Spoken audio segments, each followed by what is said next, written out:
மோதல். அப்போ அவர் தான் சூஸ் ஆனார். ஆனால் நாராயணன் வந்துட்டு அங்கே எலிமெண்ட் ஆகி அதன் பிறகு மீண்டும் அதே இடத்துல கை இப்போ கிராண்ட் ஃபைனலுக்கு வந்திருக்கிறாங்க. இவருக்கு பல ரியாக்ஷன் கிடைக்குமா அப்படின்னு சொல்லி எங்கேயோ கேமரா வச்சு அப்படி ஷார்ட்லாம் எடுத்தாங்க. ஒரே மாதிரி ஸ்டேட்டாக பாடக்கூடியவர். இந்த வரப்போறாரு நம்முடைய அடுத்த கண்டஸ்டன்ட் குமரேஷ். காவியா, வெரி சாரியா. சாரியா? சாரி சொல்லிட்டா இல்லை அவங்கல்ல நான் சிரிச்சிட்டேன் விட்டு நிறைய உட்காந்து வரணும் இல்லை. எங்கள் அப்பாவை பார்த்துட்டு வந்து 3 நாள் ஆகுது. இந்த செகண்ட் வரைக்கும் ஒரு வார்த்தை என்ன சொன்னாங்கன்னு கேட்கணும்னு தோணுல. கேட்டேன், உங்கள் அப்பாவை பாட சொல்லி கேட்டேன், உங்கள் அம்மா அவங்களே பாட சொல்லி கேட்டேன், உன் தங்கச்சி கூட பாட சொல்லி கேட்டேன்.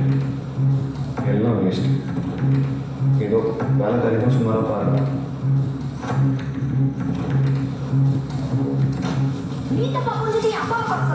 இதில் குறை சொல்றதுக்கு என்ன இருக்கு? உங்கள் அப்பா பாடுறதே ஒரு பெரிய குறை தானே.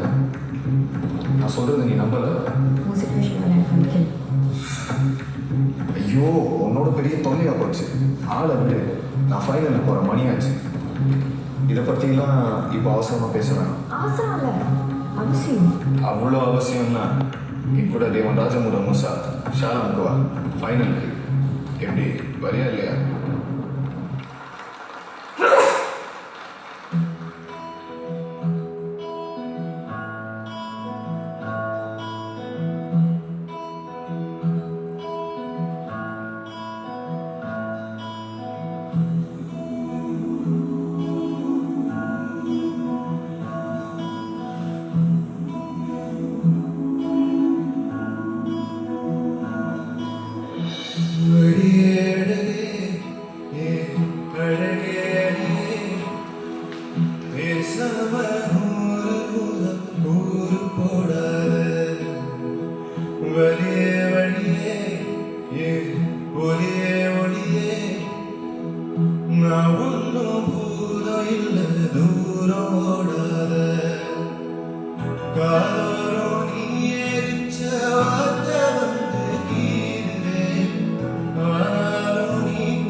தூக்கி போற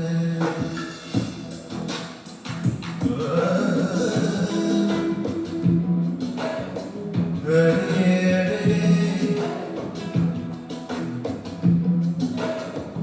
அழகே அழகே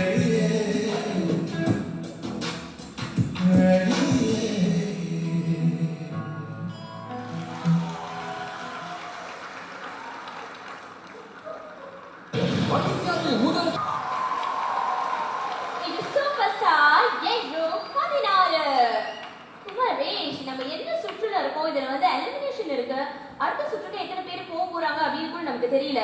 ஸோ நம்ம இன்னும் சீரியஸான பெர்ஃபார்மன்ஸ் கொடுக்கணும் இல்லையா? ஆனா நீங்க கொஞ்சம் வரிகள்லாம் மறந்துட்டீங்க. எப்படி? 2 சரணத்தோட ஸ்விட்ச் பண்ணிட்டேன் லிரிக்ஸ். நீங்களே சொந்தமா பண்ணிக்கிட்டீங்க? சொந்தமா பண்ணல, வந்துருச்சு ஃப்ளோல. ஃப்ளோல வந்துருச்சு. சரி, ஃப்ளோல வந்ததுக்கு ஜட்ஜஸ் என்ன சொல்றாங்கன்னு கேட்டுலாமா? ஜட்ஜஸ், ஃப்ளோவில் வந்துருக்கா அப்படியே. Okay, but the thing is நார்மலாக வந்து ஈவன் அஸ் ப்ரொஃபஷனல்ஸ் நம்ம பெர்ஃபார்ம் பண்ணும்போது சம்டைம்ஸ் ஏதாவது மாதிரி ஆகலாம். ஆனால் அதனால வந்து மீதி பெர்ஃபார்மன்ஸ் இல்லைன்னா அது வந்து காட்டிக்காமல் அதை வந்து எஃபெக்ட் பண்ண விடாமல் வந்து நீங்கள் ஸ்மூத்தாக ஃப்ளோவில் எடுத்துகிட்டு போயிட்டீங்க. ஸோ அப்படி ஒன்றும் ஜாரிங்காக வந்து நீங்கள் காட்டிக்கல. ஸோ டு தட் எக்ஸ்டென்ட் உங்களோட பிச்சிங்கோ அதெல்லாம் அஃபெக்ட் ஆகலை. ஒரு சின்ன விஷயம் சொல்லுவேன், ஓப்பனிங்லேயும் வந்து பாட்டு நடுவுலையும் கொஞ்சம் நீங்கள் ரன் பண்ணிட்டு இருந்தீங்க. தாளத்தை பற்றி பேசுகிறேன்.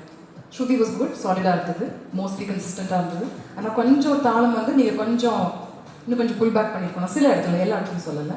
ஆனால் உங்கள் குரல் ரொம்ப அழகாக இருக்குது. It's beautiful. Thanks ma'am. And உங்களோட சின்ன சின்ன சங்கதிகள், மிருகா சங்கதிகள் ரொம்ப அழகாக அப்படியே ரவுண்டாக பியூட்டிஃபுல்லாக விழுந்தது.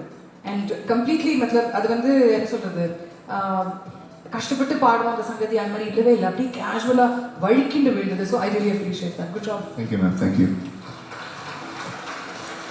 குமரேஷ் சார், நான் இந்த பார்த்தப்போ ஒரு விஷயம் உங்கள்கிட்ட நான் நோட் பண்ணேன். உங்கள்கிட்ட சொல்லியிருப்பேன் கூட, உங்களுக்கு ஞாபகம் இருக்குன்னு தெரியல. அதாவது பாடும்போது நோட்ஸ் வந்து உங்களுக்கு கரெக்டாக கொடுக்க முடியுது, வழங்க முடியுது. அந்த ஒவ்வொரு நோட்ஸுக்கும் தனிப்பட்ட ஒரு அழுத்தம் இருக்கும். அந்த அழுத்தத்தை சரியாக கொடுத்தா தான் லைவ் எங்கே நல்லா லைவ்லியாக பாட முடியும் இல்லையா? ஃபீல் சொல்லுவாங்க. ஸோ இந்த தடவை நான் அதை பார்த்தேன். தேங்க்யூ. ரொம்ப நல்லா இருக்கு. அந்த கடைசியாக அந்த பாட்டு முடியும் போது மட்டும் தான் கொஞ்சம் ஒரு தடுமாற்றத்தை உணர்ந்தேன். பாட்டு முடியும் போது மற்றபடி சூப்பர். Thank you sir. நல்ல விஷயம் சொல்றீங்க, தைரியமா சொல்லிருந்தேன். நான் ஏதோ பயங்கர சொல்ல நானும் உங்க மாதிரி அப்படியே இல்லை சார், நானும் உங்க மாதிரி அப்படியே மாதிரி வரலாம்னு நினைக்கிறேன். வேற ஒன்றும் இல்லை. ஓகே குமரேஷ் சார், இந்த தடவை நீ பண்ணதான் பெஸ்ட் பர்ஃபார்மன்ஸ். Thank you sir. இல்லை என்னன்னு கேளுங்க, எல்லாரும் என்னன்னு கேளுங்க. பர்ஃபார்மன்ஸ், ஷோமேன்ஷிப் பயங்கரமா பண்ணிடணும்.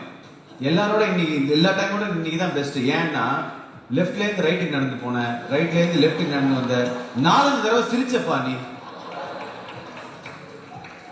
எப்படி பாரு, இது வேணாலும் இருந்தது சார். ஷாக் ஆயிட்டேன். திணறி போய் உட்காந்துருக்கு. இது என்ன குமரேஷா, யார் வேற தம்பி போய் வந்துட்டானா அப்படின்லாம். பட் அந்த லிரிக்ஸ் வந்து ஸ்விட்ச் பண்ணது அவங்க சொன்ன மாதிரி அது அஃபெக்ட் ஆகலை, வெளில காட்டல, வெளில தெரியல. It was flawless. அதுதான் வார்த்தை. Thank you sir. Good job, very nice. Kumaresh, என்னதான் வந்துட்டு எல்லாரும் கொஞ்சம் பாசிட்டிவான கமெண்ட்ஸ் கொடுத்துருந்தாலும் மாதங்கி வந்து உங்க தாளத்துல வந்து கொஞ்சம் பிரச்சனை இருந்துச்சு அப்படின்னு சொன்னாங்க. ஆனா நீங்க முதல்ல பாத்தீங்கன்னா ரூபன் ராஜ்க்கு தாளம் ஸ்ருதி எல்லாமே கரெக்டா இருந்துச்சு அப்படின்னு சொன்னாங்க. ரூபன் ராஜ் வந்து உங்களுக்கு ஒரு சவாலான போட்டியாளர் அப்படின்னு நீங்க நினைக்கிறீங்களா? கண்டிப்பாக ஒரு நல்ல சிங்கர், நல்ல பெர்ஃபார்மர். அவங்க சொன்ன மாதிரி தன்னடக்கத்தோட நீங்க பதில் சொல்றீங்க. உண்மையை தானே சொல்லி ஆகணும். அப்ப டைட்டில் அவருக்கு கொடுத்துடலாமா? அவருக்கு இன்னும் இருந்தால் அவருக்கு தான் போய் சேரும் இல்லையா? அடடடடடா, எப்படிப்பா இவ்வளவு தன்னடக்கம்? அந்த மாதிரிலாம் நீங்க சொல்லக்கூடாது. போட்டின்னு வந்துட்டு யாரு திறமையானவங்க அவங்களோட ஃபுல் திறமையை காமிக்கணும் இல்லையா? கண்டிப்பாக. All the best. தேங்க்யூ.